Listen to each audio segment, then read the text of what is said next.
Assalamualaikum warahmatullahi wabarakatuh. Apa kabar teman-teman hari ini? Bagaimana perasaanmu saat ini? Ustazah doakan semoga teman-teman selalu dalam keadaan sehat, senang, serta gembira. Amin ya Allah ya Rabbal Alamin. Alhamdulillah hari ini teman-teman berjumpa kembali bersama Ustazah Fira di pembelajaran adab.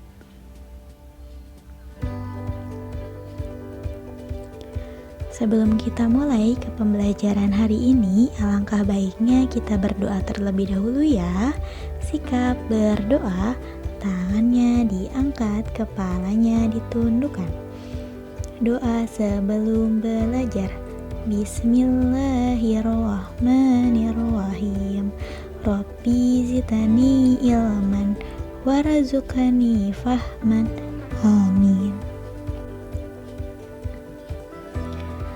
Selanjutnya, Ustazah izin menyampaikan terkait aturan pembelajaran adab. Yang pertama, pastikan teman-teman menonton video pembelajaran hingga tuntas. Yang kedua, pastikan fokus mendengarkan informasi yang disampaikan guru. 3. Pastikan mengerjakan proyek. 4. Pastikan bekerja mandiri dan tuntas. Selanjutnya, untuk materi hari ini pada pembelajaran adab yaitu adab terhadap guru. Guru merupakan aspek besar dalam penyebaran ilmu, apalagi jika yang disebarkan adalah ilmu agama yang mulia ini. Para pewaris Nabi, begitu julukan mereka, para pemegang kemuliaan ilmu agama. Tinggi kedudukan mereka di hadapan Sang Pencipta. Dalam proses pembelajaran, murid membutuhkan orang alim atau yang umum disebut dengan guru, ustadz, atau kiai. Murid dan orang alim perlu berinteraksi. Oleh karena itu, ada adab-adab tertentu yang harus diperhatikan seorang murid terhadap gurunya. Sebagaimana dinasihatkan oleh Imam Al-Ghazali dalam risalahnya berjudul Al-Adab Fiddin dalam Majmu'ah Rasail Al-Imam Al-Ghazali sebagai berikut, yang artinya adab murid terhadap guru yakni mendahului beruluk salam, tidak banyak berbicara di depan guru, berdiri ketika guru berdiri, tidak mengatakan kepada guru pendapat fulan berbeda dengan pendapat Anda. Tidak bertanya-tanya kepada teman duduknya ketika guru di dalam majelis. Tidak mengumbar senyum ketika berbicara kepada guru. Tidak menunjukkan secara terang-terangan karena perbedaan pendapat dengan guru. Tidak menarik pakaian guru ketika berdiri. Tidak menanyakan suatu masalah di tengah perjalanan hingga guru sampai di rumah. Tidak banyak mengajukan pertanyaan kepada guru ketika guru sedang lelah. Untuk lebih jelasnya, kita pelajari di slide selanjutnya. Murid dan guru ibarat antara anak dan orang tua di sekolah. Murid membutuhkan kehadiran guru sebagai orang yang memiliki pengetahuan lebih dan mampu mengajarkannya kepada murid.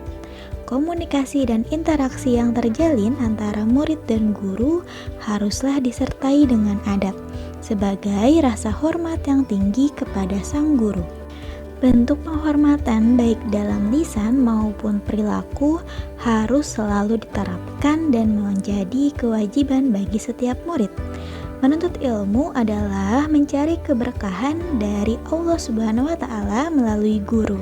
Oleh karena itu, jika sebagai murid tidak memiliki rasa tunduk dan hormat, keberkahan tersebut tidak dapat mengalir dengan lancar.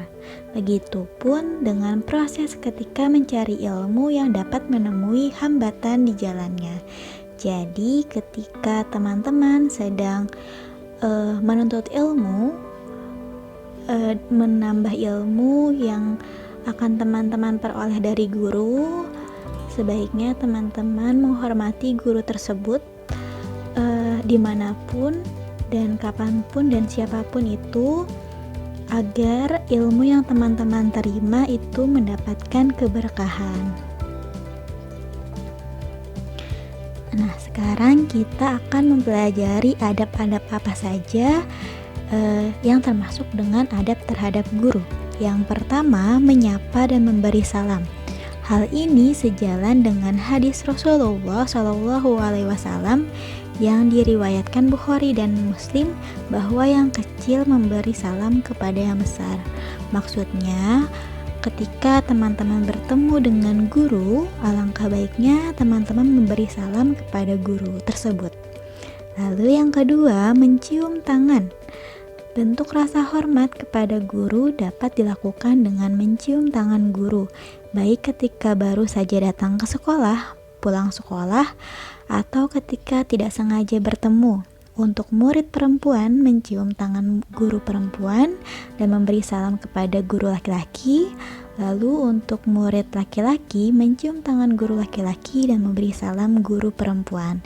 Jadi sebagaimana yang sudah teman-teman lakukan ketika masuk sekolah. Lalu yang ketiga, menghormati guru sebagaimana menghormati kedua orang tua. Seperti telah disinggung sebelumnya, bahwa guru adalah pengganti orang tuamu di sekolah. Untuk itu, sudah sepantasnya kita menghormati mereka sebagaimana kita menghormati orang tua, dengan berbicara sopan, bersikap baik, serta menyayangi mereka. Duduk yang beradab. Syekh Bakr Abu Zaid rahimahullah di dalam kitabnya Hilyah Thalibil Ilm mengatakan, pakailah adab yang terbaik pada saat kau duduk bersama syekhmu.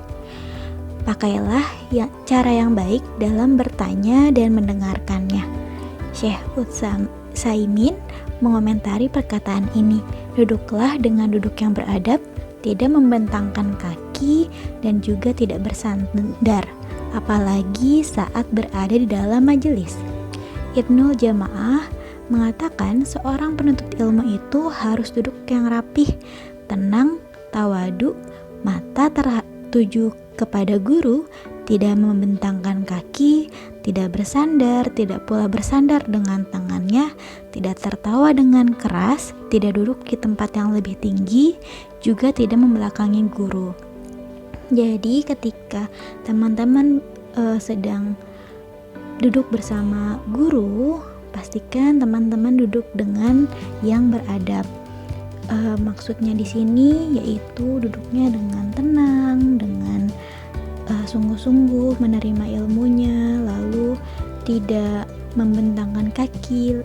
Maksudnya itu kakinya tidak diluruskan, jadi benar-benar memang dilipat begitu ya, seperti yang sudah teman-teman lakukan saat duduk melingkar bersama guru. Lalu tidak bersandar, baik itu ke tembok ataupun ke teman, lalu tidak pula bersandar dengan tangannya, maksudnya tidak seperti ini begitu. Baiknya ya seperti ini saja, seperti teman-teman duduk dengan tenang, lalu tidak tertawa dengan keras, dan tidak duduk di tempat yang lebih tinggi, dan juga tidak membelakangi guru. Yang kelima, tidak banyak berbicara di depan guru. Banyak berbicara bisa berarti merasa lebih tahu daripada orang-orang di sekitarnya.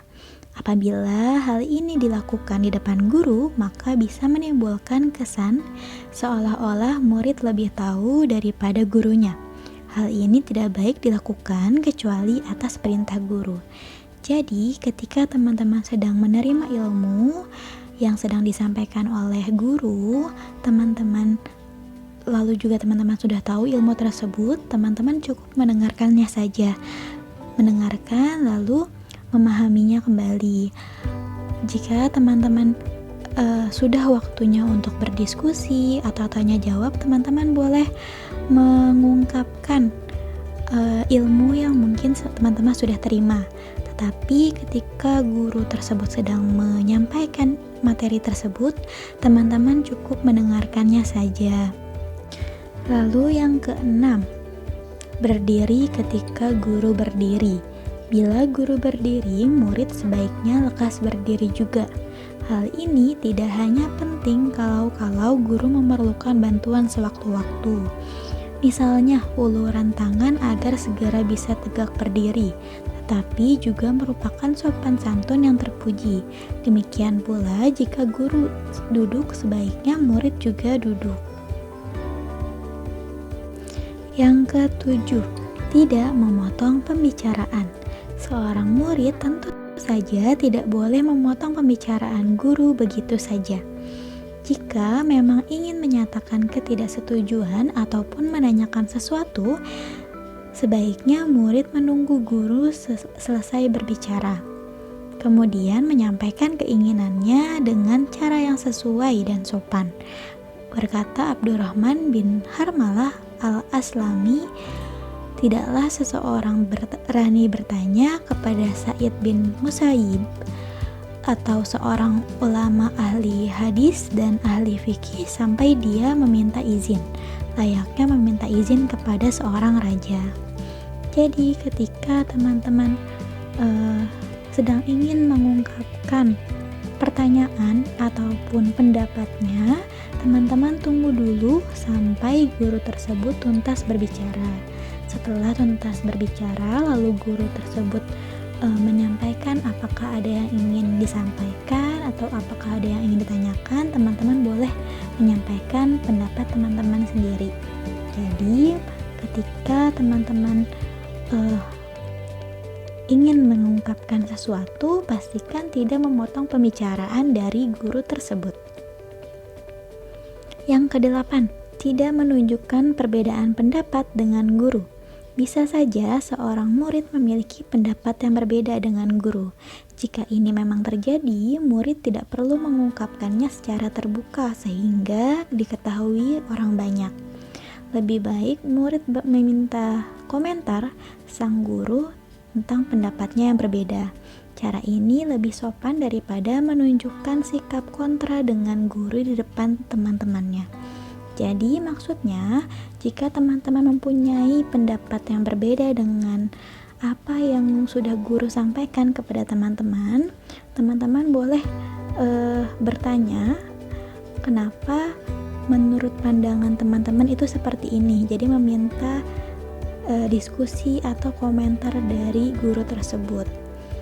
Dan lebih baiknya teman-teman boleh langsung sampaikan pendapat teman-teman itu langsung ke guru tersebut, begitu. Lalu yang kesembilan, mendoakan guru. Tidaklah aku mengerjakan sholat kecuali aku pasti mendoakan kedua orang tuaku dan guru-guruku semua. Insya Allah teman-teman sudah melakukannya, karena di Mutabaah Yaumiyah juga sudah ada keterangan untuk mendoakan guru, keluarga, dan teman-teman. Jadi insya Allah ilmu yang teman-teman dapatkan akan mendapatkan keberkahan jika teman-teman melakukan adab-adab yang sudah Ustazah sampaikan saat hari ini. Lalu untuk proyek hari ini, yang pertama ceritakanlah bagaimana kamu bersikap dan berperilaku kepada guru di sekolahmu, minimal 5-10 kalimat. Kalau teman-teman ingin lebih, itu diperbolehkan. Jadi teman-teman ceritakan bagaimana sikap teman-teman saat di sekolah kepada gurumu.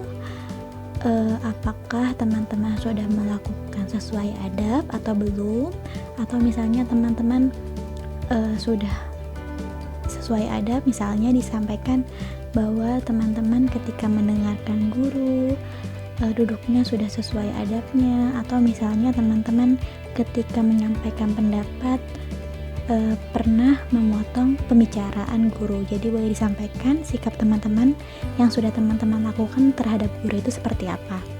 Lalu yang kedua, buatlah tabel yang ada pada lembar proyek. Kemudian isilah dengan mengklasifikasi adab yang sudah dilakukan dan yang belum dilakukan sesuai dengan adab terhadap guru. Terima kasih sudah belajar bersama hari ini. Selamat mengerjakan proyek adab di rumah.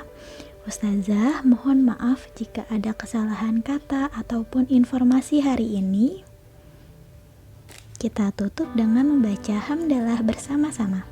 Sikap berdoa, tangannya diangkat, kepalanya ditundukkan. Membaca hamdalah bersama-sama.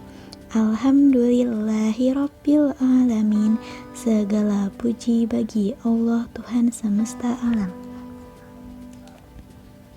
Terima kasih teman-teman. Wassalamualaikum warahmatullahi wabarakatuh. Sampai jumpa.